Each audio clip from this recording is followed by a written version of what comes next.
Lab taken to class. Special care and support for research. Global certifications. KL, deemed to be university.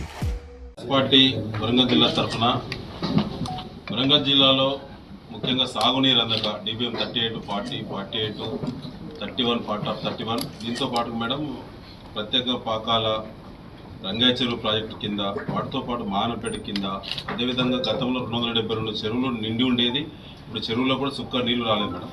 అంటే ఈ 3 DBM నుంచి గతంలో ఓటీలు ఉన్న OT నుంచి ఒక సుక్క నీళ్ళు కూడా బయటికి రాలేదు. రీజన్ ఏంటంటే DBM 38 సంబంధించి 925 క్యూసెక్స్ కెపాసిటీ గల కెనాల్ క్యారింగ్ కెపాసిటీ ఉంటే 500 క్యూసెక్లు దాటి ఈసారి ఈ సీజన్ మొత్తం నీళ్ళు ఇవ్వలేదు. సో నిన్న ప్రకటన కూడా అధికారికంగా ఇరిగేషన్ డిపార్ట్మెంట్ ప్రకటన కూడా చేసిండ్రు. 31st తోటి కెనాల్స్ అన్ని క్లోజ్ చేస్తున్నాం, ఇచ్చేది లేదు, మరొక స్పెల్ లేదు అని చెప్పారు.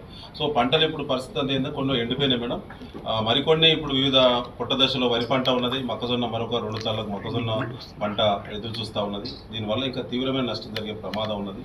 వెంటనే సర్వే నిర్వహించి నష్టపరిహారం ఇవాళ ఎకరాకు 25,000 రూపాయలు చొప్పున అనేటువంటిది బీఆర్ఎస్ పార్టీ యొక్క రిక్వెస్ట్ మేడం. దాంతోపాటు మాకు ప్రధానంగా బోనస్, ఇప్పుడు బోనస్ 500 రూపాయల బోనస్ అని ప్రభుత్వం గతంలో మాట ఇచ్చింది. మాట ప్రకారంగా PPC సెంటర్లు ఆల్రెడీ పాత సెంటర్లో మీరు మంజూరు ఇచ్చినట్టు మేము చూస్తున్నాము.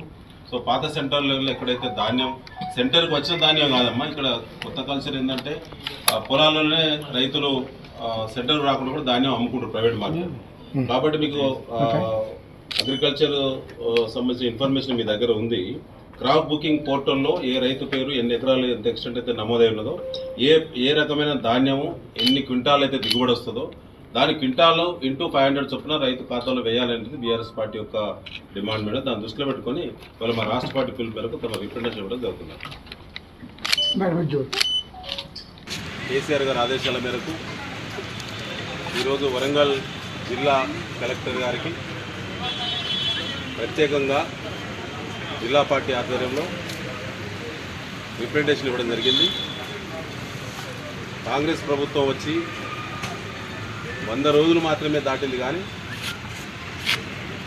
వ్యవసాయ రంగం గతంలో సంక్షేమం వైపు ఉండే వ్యవసాయ రంగాన్ని సంక్షోభం వైపు నెట్టిన కాంగ్రెస్ పార్టీ రేవంత్ రెడ్డి గారి యొక్క పాలన రైతులకు శాపంగా మారింది.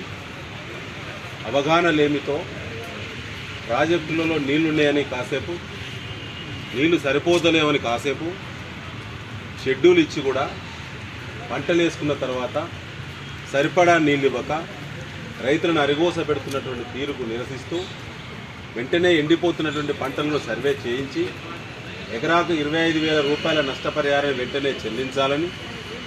ఎందుకంటే ప్రకృతి వైపరీత్యాల దృష్ట్యా గతంలో ఇదే సందర్భంగా గతంలో ముఖ్యమంత్రిగా కేసీఆర్ గారు ఉన్నప్పుడు, బీఆర్ఎస్ పార్టీ పాలన ఉన్నప్పుడు ఇదే జిల్లాకు కేసీఆర్ గారు ఉగాది తెల్లారి కొత్త సాల్ నాడు 31st నాడు LMD నుంచి కాకతీయ కెనాల్లో వరంగల్ జిల్లాకు వచ్చేటువంటి నీళ్లను బంద్ పెడుతున్నామని చెప్పి 31వ తేదీ నాడు అధికారికంగా ప్రభుత్వం ప్రకటన చేసింది రాతపూర్వకంగా.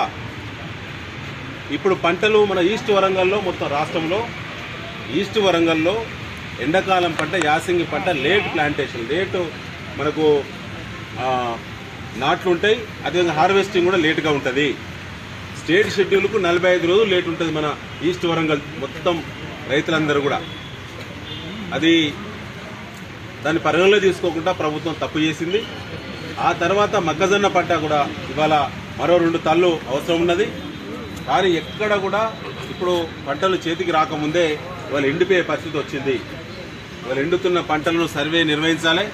ప్రభుత్వం చేసిన నిర్లక్ష్యం, ప్రభుత్వ తప్పిదాల వల్ల జరిగింది. కాబట్టి ప్రకృతి వైపరీత్యాల వల్ల నష్టం జరిగితే 10,000 రూపాయలు గతంలో మా ప్రభుత్వం ఇచ్చింది.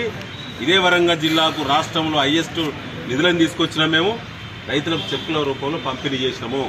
ఇవాళ ప్రభుత్వం చేసిన తప్పు, కాంగ్రెస్ పార్టీ చేసిన తప్పు, అవగాహన లేమితో, లౌక్యం లేక, బుద్ధి లేక తప్పుడు ప్రకటనలు చేసి రైతులను మోసం చేసింది. కాబట్టి తప్పు కింద ఇవాళ రైతులకు జరిగిన పెట్టుబడి కూడా నష్టం జరిగింది. కాబట్టి పంట ఏదైనా ఎకరాకు 25,000 రూపాయలు నష్టపరిహారం చెల్లించాలని ఇవాళ జిల్లా కలెక్టర్ గారికి వినతిపత్రం సమర్పించడం జరిగింది. మరిన్ని వీడియోస్ కోసం ఛానల్ ని సబ్స్క్రైబ్ చేయండి, లేటెస్ట్ అప్డేట్స్ కోసం వాట్సాప్ ఛానల్ ని ఫాలో చేయండి అండ్ లింక్ డిస్క్రిప్షన్ లో ఉంది.